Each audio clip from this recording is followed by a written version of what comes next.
બીક નથી લાગતી. ગાડી લઈને નીકળું તો મને આમ બીક ના લાગે કે હું નવી શીખી છું. હું અહીંયા બીજા કસ્ટમર થ્રુ આવી, અમે અહીંયાથી ગાડી પણ છોડાવી ત્યારે મને થોડુંક આમ એમ થયું કે મારે પણ શીખવી જોઈએ ગાડી એમ.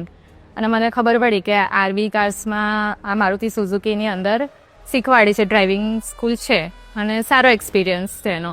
એટલે પછી મને પણ થયું કે હું પણ શીખી લઉં. આટલા દિવસનો કોર્સ છે, 21 દિવસનો, અને તમારે જે ગાડી ચૂઝ કરવી હોય એ કરી શકો છો. અલગ અલગ રેટ છે એમ. અને મેં સ્વિફ્ટ ડિઝાયર ચૂઝ કરી હતી. 7 દિવસ મને મશીન પર શીખવાડ્યું. એનો પણ એક્સપિરિયન્સ બહુ સારો રહ્યો. પહેલાં મારો કોન્ફિડન્સ લેવલ થોડોક ઓછો હતો ગાડીને લઈને. મને પણ એમ થયું કે ના, શીખવા જેવું છે એમ. અને થોડું મારે પણ આમ આવ્યું કે ના, હવે મને આમ સારું છે એમ. 7 દિવસ હું કમ્પ્લીટ શીખી મશીન ઉપર. અને પછી ઓન રોડ મને લઈ ગયા. ત્યાં જીતેન્દ્રભાઈ અને હરીશભાઈ બંને મને શીખવાડ્યું. બંનેનો એક્સપિરિયન્સ બહુ સારો રહ્યો અને હવે મને બહુ સારું છે.